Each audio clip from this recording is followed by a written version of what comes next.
साथियों नमस्कार। Study with students YouTube channel पर आप सबका फिर से स्वागत है। हमने पिछले क्लास में बल तथा दाब में बल के बारे में संपूर्ण जानकारी ले ली है। आज हम दाब के बारे में पढ़ेंगे। तो सबसे पहले हम पढ़ते हैं दाब क्या होता है। दाब के लिए हमें सबसे पहले दो चीज़ों की आवश्यकता होती है। एक तो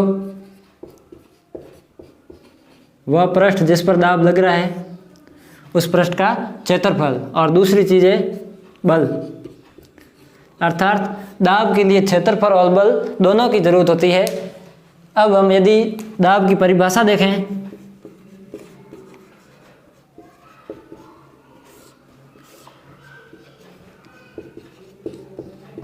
किसी पृष्ठ के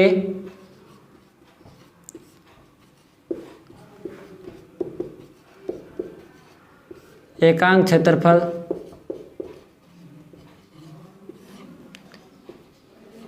पर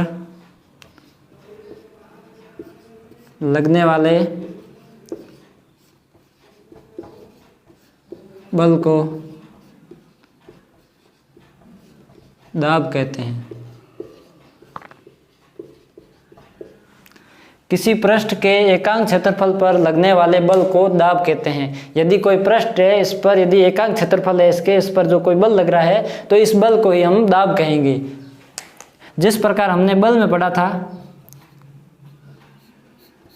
कि बल के परिमाण व दिशा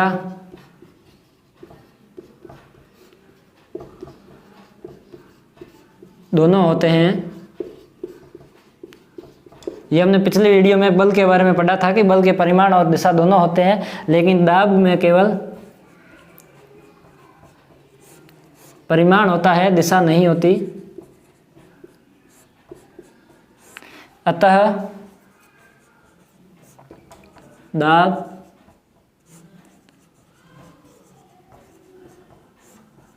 अदिश राशि है। अदिश राशियां जिसकी कोई दिशा नहीं होती। किसी पृष्ठ के एकांक क्षेत्रफल पर लगने वाले बल को दाब कहते हैं। दाब का परिमाण होता है, दिशा नहीं होती, अर्थात दाब अदिश राशि है। दाब के बारे में इस विवरण की जानकारी दी थी वह पास्कल नाम के वैज्ञानिक ने दी थी। इसलिए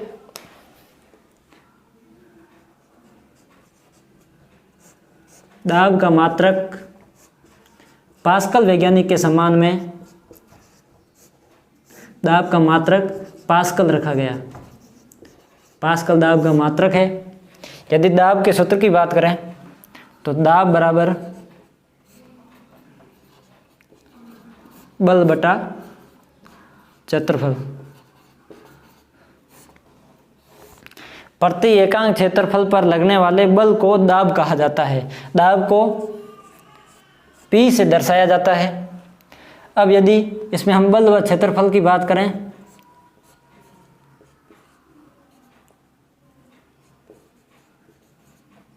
तो यहाँ बल तथा क्षेत्रफल एक दूसरे के लंबवत होते हैं।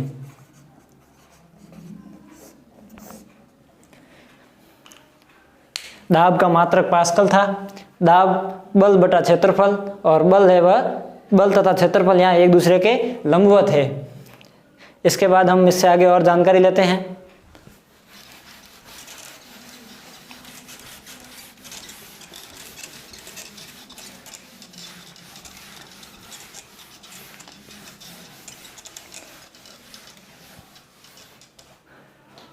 हमने दाब के बारे में पढ़ा था कि प्रति एकांक क्षेत्रफल पर लगने वाले बल को दाब कहा जाता है। अब यदि हम यह देखें कि बल तो समान है परंतु क्षेत्रफल है वह अलग है तो दाब की क्या कंडीशन होगी हम यह देखेंगे।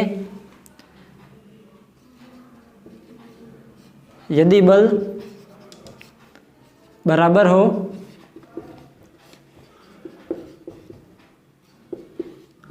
तो क्षेत्रफल जितना कम होगा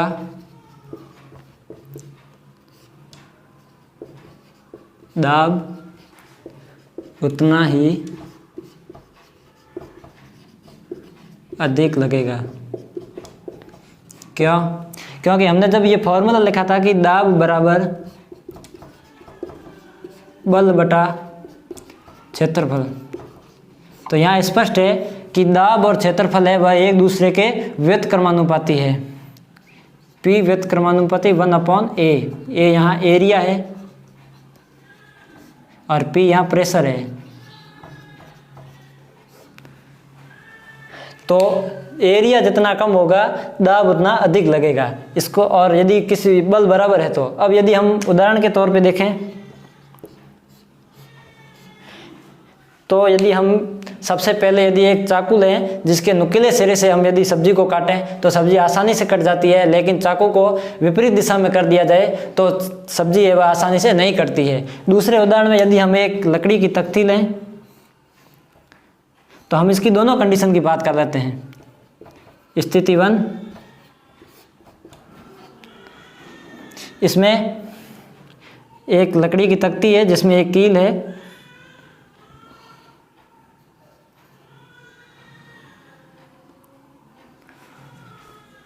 वह इस स्थिति में है। और स्थिति 2 में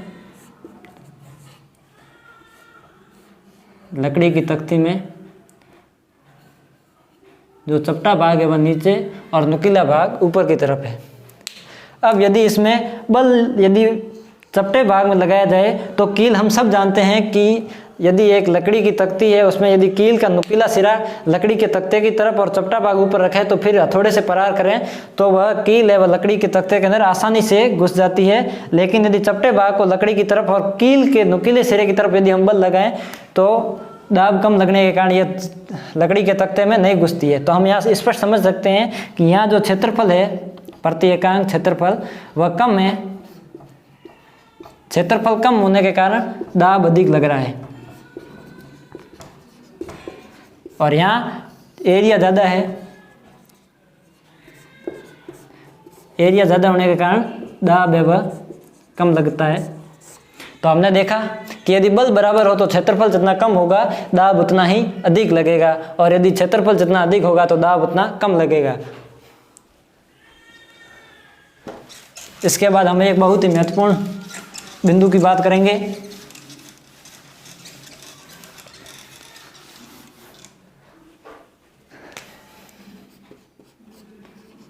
द्रव तथा गैसें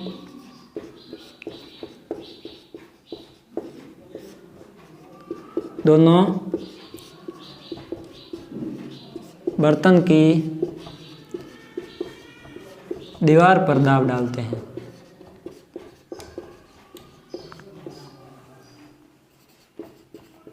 दाब की विशेषता है कि इसमें लिक्विड और गैस है वो दोनों बर्तन की दीवार पर दाब डालते हैं।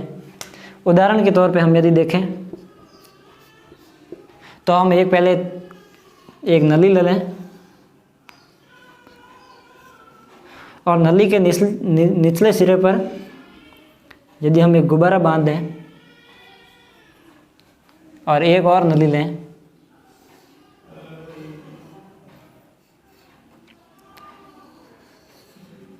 इसमें यदि पानी भरें आधी नली तक तो ये जो गुब्बारा है ये कम फैलता है। गुब्बारे में जो फुलाव है वह कम होगा क्योंकि इसमें जो द्रव की मात्रा है वह कम है। लेकिन यदि नली को पूरा भर दिया जाए तो गुब्बारा अधिक फूलता है। अर्थात बल जहाँ अधिक लग रहा है जो लिक्विड है उसके कारण जो दाब है वहाँ वो भी अधिक लगता है और गुब्बारा तेजी से फूल जाता है। इसके बाद हम एक और उदाहरण की बात करें यदि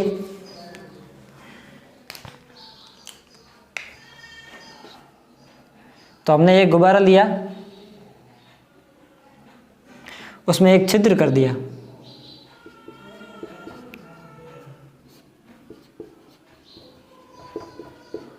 हमने दरों के लिए बात की थी कि हमने एक नली ली जिसके निचले सिरे पर हमने एक गुब्बारा बांध दिया है और फिर पानी डाला। आधा पानी डालने पर वो गुब्बारा कम फूलता है लेकिन जब नली को पूरा भर दिया जाता है तो गुब्बारा अधिक फैलता है। दोनों कंडीशन में दाब है लेकिन जहाँ बल अधिक है वहाँ पर दाब भी अधिक होता है क्योंकि दाब बराबर बल बटा क्षेत्रफल। जहाँ बल अधिक होगा वहाँ दाब अधिक होगा, जहाँ क्षेत्रफल अधिक होता है वहाँ दाब कम होता है। लेकिन जहाँ बल अधिक होता है वहाँ दाब अधिक होता है। अब यदि हम ये लिक्विड के लिए बात हो चुकी है, अब गैस के लिए बात करें तो ये गुब्बारा लिया जिसमें छिद्र कर लिया, तो इसमें अब जब हम हवा भरते हैं तो गुब्बारा नहीं फूलता। सब जानते हैं कि यदि ये गुब्बारे में छिद्र है तो हम इसमें हवा भरेंगे तो वह गुब्बारा नहीं फैलेगा। क्यों?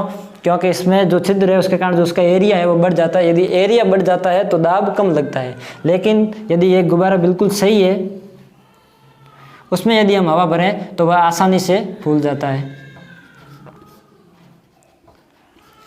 इस बिंदु पर यदि हम वापस रिवीजन करें, द्रव तथा गैसें दोनों बर्तन की दीवार पर दाब डालते हैं। इसमें हम पहले लिक्विड के लिए एक नली लें, उसमें यदि हम गुब्बारा बांधें तो जिसमें पानी कम है वह गुब्बारा कम फूलता है और जिसमें पानी अधिक है वह गुब्बारा अधिक फूलता है। यदि गैस के लिए बात करें तो जो छिद्र वाला गुब्बारा है वह फूलता नहीं है, लेकिन जो गुब्बारा एकदम सही है वह आसानी से फूल जाता है। इसके बाद एक और पॉइंट है,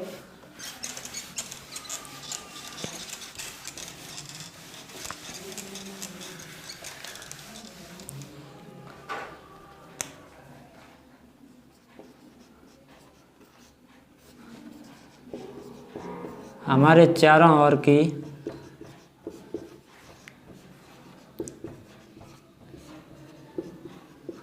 वायु द्वारा डाले गए दाब को